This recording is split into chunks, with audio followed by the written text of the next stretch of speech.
뉴스라이브에서 이어가겠습니다.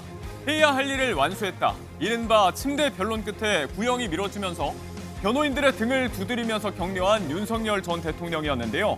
그렇게 하루를 더 얻은 윤 전 대통령의 결심 공판이 조금 전 9시 반에 다시 시작됐습니다.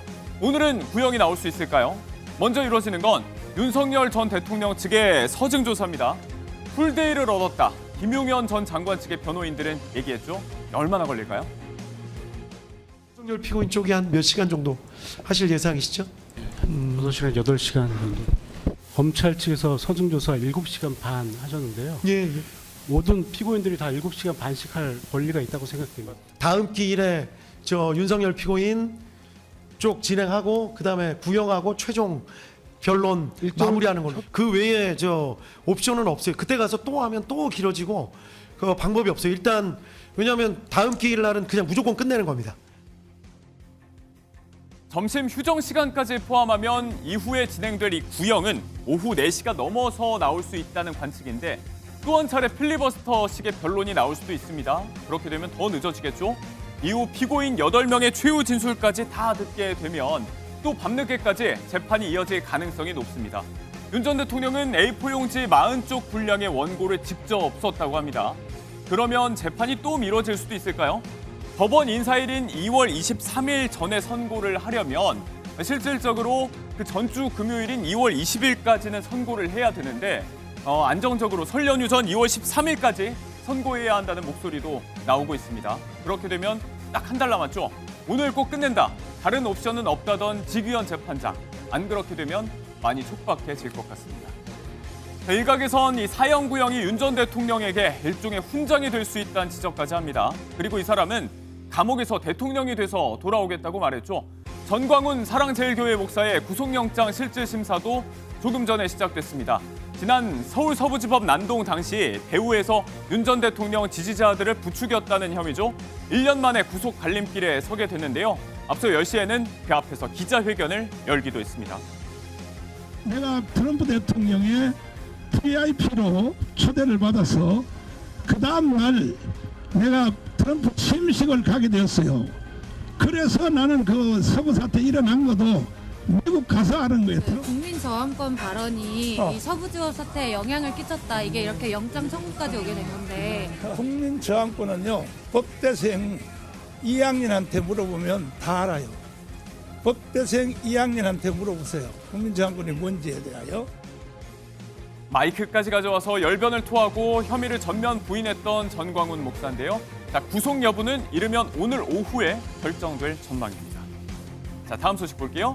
제명될지언정 탈당은 않겠다던 민주당의 김병기 의원. 결국 이 제명이 결정됐습니다. 원내대표 사퇴 13일 만입니다. 어제 당 윤리심판원의 징계 심의가 장시간 이어졌죠. 오후 2시부터 장장 9시간 걸렸는데요. 당 지도부의 잦은 탈당 요구를 거부하고 직접 출석해서 소명에 나섰던 김 의원이었습니다. 충실하게 소명했습니다. 가장 집중적으로 소명하신 부분 어떤 부분이실까요? 징계 시효 관련해서 말씀하셨을까요? 김병기는 빚지다 나가라! 김병기 한팀 사퇴하지 마세요. 응원합니다.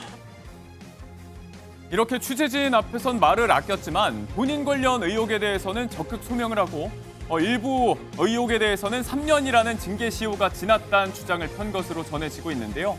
하지만 윤리심판원은 시효가 지나지 않은 의혹들만으로도 제명 사유가 충분하다고 판단했습니다. 시효의 완성 여부, 사안의 중대성 등을 종합적으로 고려하여 심의 안건에 대해서 제명 처분을 의결하였습니다. 민주당은 내일 최고위원회를 거쳐서 재심 기간이 끝나는 대로 의총에 회부해서 징계를 확정한다는 방침인데요. 김 의원은 의혹이 사실이 될 수는 없다. 재심을 청구하겠다고 본인 SNS에 밝힌 상황입니다. 그렇게 되면 60일 이내에 윤리심판원은 재심 인용 여부를 결정해야 합니다. 자, 다음 소식 보겠습니다. 지도인데요. 전국을 뒤덮고 있는 빨간 도로. 길이 막힌다는 건지 아직 설 연휴는 아닌데 정체가 뭘까요? 한번 살펴보도록 하겠습니다. 바로 기상청이 공개한 도로 살얼음 위험 정보 지도입니다. 서해 일부 도로를 제외하면 지금 남부지방까지 대부분이 가장 높은 위험 단계 빨간색을 가리키고 있는데요. 블랙아이스의 위험이 최고조라는 겁니다. 어제 전국에 눈비가 내리고 강풍이 불었죠. 오늘도 체감온도가 뚝 떨어져 있어서 여전히 위험합니다. 블랙아이스 다들 아시죠? 집 표면에 매연과 결합해서 생기는 검은 빙판이죠. 아스팔트의 색과 비슷해서 식별도 어렵습니다. 한번 사고가 나면 인명피해도 크게 나는데요. 어제 있었던 서산 영덕 고속도로 사고, 화물차 넉 대가 추돌해서 2명이 숨졌죠. 이틀 전 10일에도 같은 도로 위에서 5명이 숨지고 10명이 다치는 사고가 났는데 모두 블랙아이스 때문이었습니다. 각별히 주의하셔야겠습니다. 한편 이번 추위는 내일 오전까지 이어질 전망이랍니다. 모레 대부분 지역이 영상권을 회복하지만 어김없이 또 미세먼지가 찾아올 거다. 기상청은 전망하고 있습니다. 마지막 소식입니다. 하늘에 별이 된 국민 배우 고 안성기 씨 얘기입니다. 미국에서 급거 귀국해서 임종을 지켰던 장남 다빈 씨의 SNS 글이 먹먹함을 주고 있는데요. 자신의 생일인 1월 4일을 버티고 아버지는 그 다음 날인 5일에 세상을 떠났다. 오래전 눈물로 만났던 이 장남의 생일을 함께 보내고 나서야 떠나셨다면서 애틋함을 전했습니다. 다빈아, 네가 이 세상에 처음 태어나던 날 아빠를 꼭 빼어 닮은 너의 얼굴을 처음 보는 순간 아빠의 눈에는 어느새 눈물이 글썽거렸지.